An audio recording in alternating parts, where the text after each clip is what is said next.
Hi friends, welcome back to our study house. నేను మీ సంజు సందీప్. ఈరోజు అన్ని న్యూస్ పేపర్లో వచ్చినటువంటి ఇంపార్టెంట్ ఎడ్యుకేషన్ అప్డేట్స్ మరియు కొన్ని ఇంపార్టెంట్ కరెంట్ అఫైర్స్ అయితే గలవు. వీడియోని అయితే ఎక్కడ కూడా స్కిప్ చేయకుండా చివరి వరకు చూడండి. చూసే ప్రతి ఒక్కరు కూడా ఒక లైక్ చేయండి. మొదటి అప్డేట్ మనం చూసుకున్నట్లయితే తెలంగాణ జీఎస్టీ వసూల్లో 3% వృద్ధి అంటూ రావడం అయితే జరిగింది. మరి తెలంగాణ రాష్ట్రంలో మనం చూసుకుంటే ఈ యొక్క జీఎస్టీ వసూల్లో ఈ యొక్క నవంబర్ నెలలో చూసినట్లయితే 3% వృద్ధి నమోదైందన్నమాట. అయితే మరి గత సంవత్సరంలో మనం ఇదే నెలలో చూసుకున్నట్లయితే 4,986 కోట్లు వసూలు కాగా అది ఇప్పుడు ఈ నెలకు ఈ సంవత్సరానికి చూసుకుంటే 5,141 కోట్లుగా అయితే పెరిగినట్లు కేంద్ర ఆర్థిక శాఖ అయితే ఆదివారం ఓ ప్రకటనలో అయితే తెలపడం జరిగిందన్నమాట. ఈ యొక్క ఎస్జిఎస్టీ యొక్క ఐజిఎస్టీ మరియు ఎస్జిఎస్టీల వాటా పంచిన తర్వాత తెలంగాణకు 2024 మరియు 2025లో ఇప్పటి వరకు అయితే రూపాయలు 29,186 కోట్లు అయితే వచ్చాయని తెలిపారు. గత ఏడాది కంటే ఇప్పుడు 9% అధికం అన్నమాట.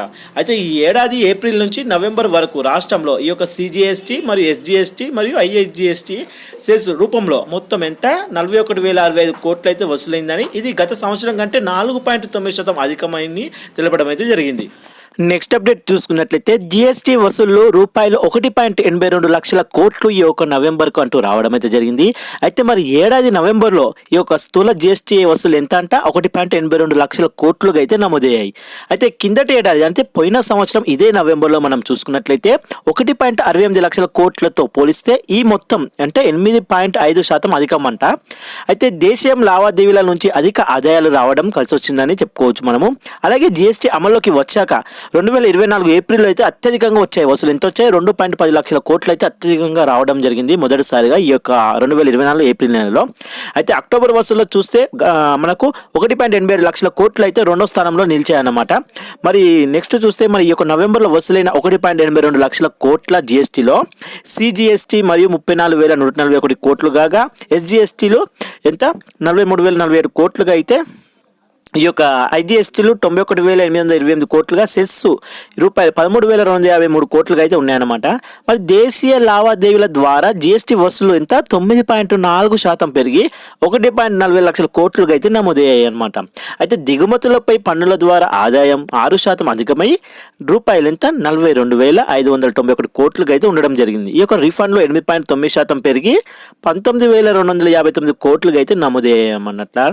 అయితే ఈ రిఫండ్ల ఈ యొక్క సర్దుబాటు అనంతరం నికర జిఎస్టీ ఉంటుంది కదా, వీటి వసూలు 11% పెరిగి 1.63 లక్షల కోట్లకైతే చేరాయి. ఇప్పుడు ఈ యొక్క నవంబర్ నెలలో ఎంత వచ్చాయి జిఎస్టీ అంటే 1.82 లక్షల కోట్లు అన్నట్టు. అత్యధికంగా ఏప్రిల్ నెలలో వచ్చాయి ఎంత 2.10 లక్షల కోట్లు. నెక్స్ట్ అప్డేట్ చూసుకున్నట్లయితే తెలంగాణలో 1.58 లక్షల మంది హెచ్ఐవి బాధితులు అంటూ రావడం జరిగింది. అయితే ఈ యొక్క హెచ్ఐవి బాధితులు తెలంగాణ ఎన్నో స్థానంలో 6వ స్థానంలో ఉన్నట్లు కేంద్ర వైద్య ఆరోగ్య శాఖ అయితే తెలపడం జరిగిందన్నమాట. దేశవ్యాప్తంగా ఎంత బాధితుల సంఖ్య 25.44 లక్షలుగా ఉండగా అందులో తెలంగాణలో 1.58 లక్షల మంది అయితే ఉన్నట్లు పేర్కొంది.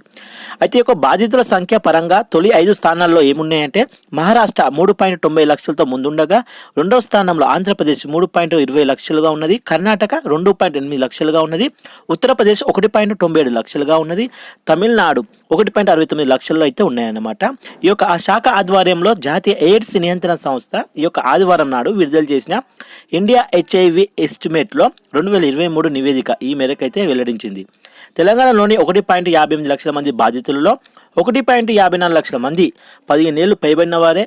ఇందులో 15 నుంచి 24 ఏళ్ల మధ్య వయసు ఉన్నవారు 9,250 మంది ఉండగా రాష్ట్రంలో ఏటా 2,960 మంది ఈ యొక్క హెచ్ఐవి బారిన పడుతున్నారని, రాష్ట్రంలో 15 నుంచి 49 ఏళ్ల మధ్య వయసున్న మహిళలు సెక్స్ వర్కర్లుగా హెచ్ఐవి వ్యాప్తి 0.25%, ఈ యొక్క మేల్ సెక్స్ వర్కర్లు చూస్తే 0.0005% మేర ఉందని ఈ యొక్క తెలిపిందనమాట. ఈ యొక్క మత్తు మందుల సూది రూపంలో తీసుకునే వారిలో వ్యాప్తి 0.35%.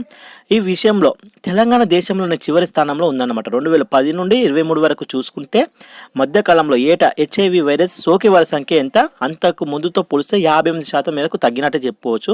అయితే ఇది జాతీయ సగటు 44.2% కంటే ఎక్కువ. ఈ విషయంలో తెలంగాణ జాతీయ స్థాయిలో 11వ స్థానంలో నిలిచిందన్నమాట. నెక్స్ట్ అప్డేట్ మనం చూస్తున్నట్లయితే 4న PSLV C-59 ప్రయోగం అంటూ రావడం అయితే జరిగింది. అయితే ఐరోపా అంతరిక్ష సంస్థ అయిన ESAకు చెందిన ప్రోబా 3తో ఈ యొక్క పాటు మరికొన్ని చిన్న ఉపగ్రహాలు ఉంటాయి కదా, అవి భారత అంతరిక్ష పరిశోధన సంస్థ ఇస్రో ఈ నెల 4న అంటే బుధవారం రోజున అయితే ప్రయోగించనుందన్నమాట. ఎక్కడి నుండి ప్రయోగిస్తుంది అంటే శ్రీహరికోటలో అనమాట. శ్రీహరికోటలో ఉన్న సతీష్ ధావన్ అంతరిక్ష కేంద్రం నుంచి ఈ యొక్క పిఎస్ఎల్వి C-59 రాకెట్ ఈ యొక్క ద్వారా ఈ ప్రయోగం అయితే జరగనుంది. అయితే ఇది ఎక్కడి నుంచి జరగబోతుందని కూడా అడగవచ్చు. 49 PSLV-59 అంటే సతీష్ ధావన్ అన్నమాట శ్రీహరికోటలో. ఈ రాకెట్ ద్వారా ఈ ప్రయోగం అయితే జరగనుంది. అయితే ప్రోబాబ్ 3లో 2 ఉపగ్రహాలు ఉంటాయి. ఒకటి వీటి బరువు 550 కిలోలు ఉండి సూర్యుడి బాహ్య వాతావరణమైన కరోనాపై పరిశోధనలు చేయడం ఈ ప్రాజెక్టు ఉద్దేశం అన్నమాట. ఇందుకోసం అవి పరస్పరం సమన్వయంతో ఒక క్రమ పద్ధతిలో భూకక్షలోకి వ్యవహరిస్తాయి. ఈ తరహా ప్రయోగాన్ని చేపట్టడం ప్రపంచంలోనే ఇది మొదటిసారని ESA అయితే తెలిపింది. సతీష్ ధావన్ అంతరిక్ష కేంద్రంలోని మొదటి ప్రయోగ వేదికగా ఈ యొక్క పిఎస్ఎల్వి అనుసంధానం ఇప్పటికీ పూర్తయిందన్నమాట. దీనిపై వివిధ పరీక్షలు నిర్వహించారు. వాతావరణం కనుక అనుకూలిస్తే ఈ యొక్క బుధవారం సాయంత్రం 4.8 గంటలకు ఈ రాకెట్ నింగిలోకి అయితే దూసుకెళ్ళింది. ఎందుకు వాతావరణం అనుకూలిస్తే అంటే ఇటీవల మనకు ఇది బెంగాల్ తుఫాన్ అంటూ వచ్చింది కదా, వాతావరణం సరిగా లేదు కదా, సో అందుకని వాతావరణం అనుకూలిస్తే అని చెప్పి వీరు అన్నామన్నమాట. ఈ యొక్క ప్రోబా 3 ఉపగ్రహానికి తుది పరీక్షలు అయితే చేస్తున్నారు ఈ శాస్త్రవేత్తలు. ఇక్కడ ఈ మన బుధవారం 4వ తారీఖున అయితే నింగిలోకి వెళ్ళనుంది ఈ యొక్క PSLV-59. నెక్స్ట్ అప్డేట్ చూసుకున్నట్లయితే డాలర్ను పక్కన పెడితే బ్రిక్స్ దేశాలపై 100% సుంకాలు విధిస్తా అంటూ ట్రంప్ హెచ్చరిక అంటూ రావడం జరిగింది. అమెరికా అధ్యక్షుడు రెండోసారి ఎన్నికైన డొనాల్డ్ ట్రంప్ తాజాగా ఈ యొక్క బ్రిక్స్ దేశాలకైతే కీలకమైన హెచ్చరిక చేశారు. ఏమని? డాలర్కు ఒక ప్రత్యామ్నాయంగా ఉమ్మడి కరెన్సీని రూపొందించుకునే ప్రయత్నాలు మానుకోవాలని చెప్పారు. అంటే వారు కొత్త కరెన్సీ తీసుకొస్తున్నారన్న బ్రిక్స్ వాళ్ళు. ఒకవేళ అలాంటి కరెన్సీ వీళ్ళు తీసుకొస్తే 100% సుంకాలు విధిస్తానైతే వారికి హెచ్చరిస్తున్నాడు ఎవరు?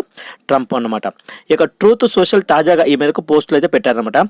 డాలర్కు ప్రత్యామ్నాయంగా వేరే కరెన్సీ ఉపయోగించబోమని, ఉమ్మడి కరెన్సీని రూపొందించుకోబోమని బ్రిక్స్ దేశాలు హామీ ఇవ్వాలని కూడా డిమాండ్ చేశారు. అంటే వేరే కొత్త కరెన్సీ ఏమి ఉపయోగించాం, మీ కరెన్సీ వాడుకుంటామని చెప్పి హామీ ఇస్తేనే ఓకే, లేకుంటే 100% నేను సుంకాలు విధిస్తా, ఏం చేస్తాను చూడని చెప్పి ట్రంప్ అయితే వాళ్ళకి హెచ్చరిక చేశాడనమాట. ఈ యొక్క అమెరికాతో వాణిజ్య సంబంధాలను తెంచుకునేందుకు సిద్ధంగా ఉండాలంటూ కూడా ఘాటు వ్యాఖ్యలు చేశారు. ఇక నీకు నాకు సంబంధం లేదు, బాయ్ బాయ్ గుడ్ బై అన్నట్టు కూడా చెప్పాడు ట్రంప్. ఈ యొక్క బ్రిక్స్ దేశాలు ఉమ్మడి కరెన్సీని రూపొందించుకోవడంపై దృష్టి పెట్టాలని రష్యా అధ్యక్షుడు వ్లాదిమిర్ పుతిన్ అయితే ఇటీవల పిలుపునిచ్చే సంగతి తెలిసిందే కదా. కాబట్టి దీనిపై అయితే ఈయన కీలకమైన వ్యాఖ్యలు చేశారు ట్రంప్. నెక్స్ట్ చూసినట్లయితే ఉత్తరాదిలో ఎక్కువ అంటూ రావడం జరిగింది. మరి ఏమి ఎక్కువనో ఒకసారి చూద్దాం. జనాభా పరంగా ఇండియా ప్రస్తుతం ప్రపంచంలోనే అగ్రస్థానంలో నిలిచింది, అందరు తెలిసిన విషయమే కదా. అయితే దేశీయంగా కొన్ని ప్రాంతాల్లో ముఖ్యంగా ఇటు దక్షిణ తూర్పు భారత్లో సంతాన సాఫల్య రేటు కొన్నేళ్ళకి అయితే తగ్గుతుంది. మరి ఎందుకు తగ్గుతుంది? మరికొన్ని చోట్ల అది పెరుగుతుంది. మరి ఎందుకు పెరుగుతుంది? ముఖ్యంగా ఉత్తరాది రాష్ట్రాల్లో సంతాన సాఫల్య రేటు ఎక్కువగా ఉంది. మొత్తం జనాభా పెరుగుదల ఎంత? 33% ఉత్తరప్రదేశ్, బీహార్లోనే కనిపిస్తుంది అన్నమాట. ఈ యొక్క జనసంఖ్య వృద్ధిలో ఆయా ప్రాంతాల వాటా ఎంత అంటే ఒకసారి మనం తాజాగా ఈ యొక్క శాతాల్లో మనం ఒకసారి చూద్దాం. ఉత్తర భారతదేశం ఉంది కదా, ఈ యొక్క ఉత్తర భారతదేశంలో చూసుకుంటే మనకు 2011లో చూసుకుంటే 27గా ఉంటే 2024లో 29గా పెరిగింది. అదే తూర్పున చూసుకుంటే 2011లో 24గా ఉంటే 2024లో 23గా పెరిగింది. పశ్చిమంలో చూసుకుంటే 2011లో 21గా ఉంటే 2024లో 22% పెరిగింది. దక్షిణంలో చూసుకుంటే 2011లో 15% ఉంటే మనకు ఇప్పుడు 24లో 12% పెరిగింది. మధ్య భారతంలో 9% 2011లో ఉంటే 2024లో 11% పెరిగింది. ఇప్పుడు ఈశాన్యంలో 4%, 2011లోను 24లోను 4%గానే ఉంది అన్నమాట. ఇది SBI పరిశోధన ఆధారంగా అయితే రూపొందించబడింది అన్నమాట. నెక్స్ట్ అప్డేట్ చూసుకున్నట్లయితే ఐసీసీలో మొదలైన జైషా శకం అంటూ రావడం జరిగింది. అధ్యక్షుడిగా అయితే బాధ్యతల స్వీకరణ. ఈ యొక్క మన అంతర్జాతీయ క్రికెట్ మండలి ఉంటుంది కదా ఐసీసీ, నూతన అధ్యక్షుడిగా ఎవరు? జైషా అయితే ఆదివారం డిసెంబర్ 1న అయితే బాధ్యతలు అయితే స్వీకరించడం జరిగిందనమాట. ఈ యొక్క గ్రేగ్ బార్క్లే స్థానాన్ని భర్తీ చేసిన ఈ యొక్క 36 ఏండ్ల షా ఈ పదవిని చేపట్టిన అతి చిన్న వయస్సుడిగా రికార్డులోకి అయితే ఎక్కారు. 2 ఏళ్ల పాటు ఈ పదవిలో కొనసాగి ఆయన భారత్ నుంచి ఈ ఘనత సాధించిన 5వ భారతీయుడిగా అయితే నిలిచారనమాట. గతంలో చూసుకుంటే జగన్మోహన్ దాల్మియా, శరద్ పవార్, శ్రీనివాసన్, శంశంక్ మనోహర్ మరియు ఈ బాధ్యతలు అయితే పనిచేశారు. ఈ ఏడాది ఆగస్టులో జరిగిన ఐసీసీ అధ్యక్ష ఎన్నికల్లో షా ఏకగ్రీవంగా ఎన్నికైన విషయం తెలిసిందే కదా. అయితే ఐసీసీ చైర్మన్గా బాధ్యతలు స్వీకరించిన అనంతరం జైషా స్పందిస్తూ ఈ పదవి చేపట్టడం గౌరవంగా భావిస్తున్నానని ఆయన తెలిపారన్నమాట. నెక్స్ట్ అప్డేట్ మనం చూసుకున్నట్లయితే సెక్స్ వర్కర్లకు పెన్షన్లు, ప్రస్తుతి సెలవులు అంటూ చట్టాన్ని తీసుకొచ్చిన బెల్జియం. అయితే ఇతర వృత్తుల్లో ఉన్న వారితో సమానంగా ఈ యొక్క సెక్స్ వర్కర్లకు కూడా కార్మిక హక్కులను వర్తింపజేస్తూ యూరోప్ దేశం బెల్జియం విప్లవాత్మకమైన చట్టాన్ని అయితే తీసుకొచ్చిందన్నమాట. ఈ యొక్క సెక్స్ వర్కర్లకు ఆరోగ్య బీమా, ప్రస్తుతి సెలవులు, పెన్షన్లు అమలు చేయాలని పేర్కొంటూ ఆ దేశం చేసిన చట్టం ఆదివారం డిసెంబర్ 1 నుంచి అమల్లోకి అయితే వచ్చిందన్నమాట. అయితే ఈ యొక్క ఉపాధి పొందే హక్కు సహా సామాజిక కార్మిక హక్కులను గుర్తిస్తూ ప్రపంచంలోనే ఈ ఈ తరహా చట్టాన్ని చేసిన మొదటి దేశంగా బెల్జియం అయితే నిలిచింది. అడగడానికైతే మనకు ఆస్కారం కూడా కలదు కాబట్టి చాలా గుర్తుపెట్టుకోండి. ఇటీవల ఏ ఒక్క దేశం సెక్స్ వర్కర్లకు పెన్షన్ మరియు ప్రస్తుత సెలవుని అందించే విధంగా ఒక చట్టాన్ని తీసుకొచ్చిందంటే బెల్జియం. ఇది మొట్టమొదటి దేశం ప్రపంచంలోనే బెల్జియం అని గుర్తుపెట్టుకోండి సరిపోతుంది. ఈ యొక్క సెక్స్ వర్కర్ నేరం కాదని 2022లోనే పేర్కొన్న బెల్జియం తాజా చట్టంతో ఇతర వృత్తులకు సమానంగా సామాజిక కార్మిక హక్కుల్ని వారికి కల్పించింది. దీంతో ఇకపై ఏజెన్సీలు యజమానులు వారికి ఆరోగ్య, జీవిత బీమా, ప్రస్తుతి సెలవులు, సిక్ హాలిడేస్ మొదలైనవి అమలు చేయాల్సి అయితే ఉంటుందన్నమాట. బెల్జియం తీసుకొచ్చిన చట్టంపై హ్యూమన్ రైట్స్ వాచ్ పరిషత్తుకు హర్షం వ్యక్తం చేస్తున్నారు. కాగా ఈ యొక్క సెక్స్ వర్కర్లో ఉండే దోపిడీ, మానవ అక్రమ రవాణా, వేధింపులు ఈ చట్టం అడ్డుకోలేదని కొంతమంది విమర్శకులు అయితే హెచ్చరించారు. నెక్స్ట్ అప్డేట్ మనం చూసుకున్నట్లయితే బ్రహ్మోస్ డైరెక్టర్ జనరల్గా జైతీర్ద్ బాధ్యతలు అంటూ రావడం జరిగింది.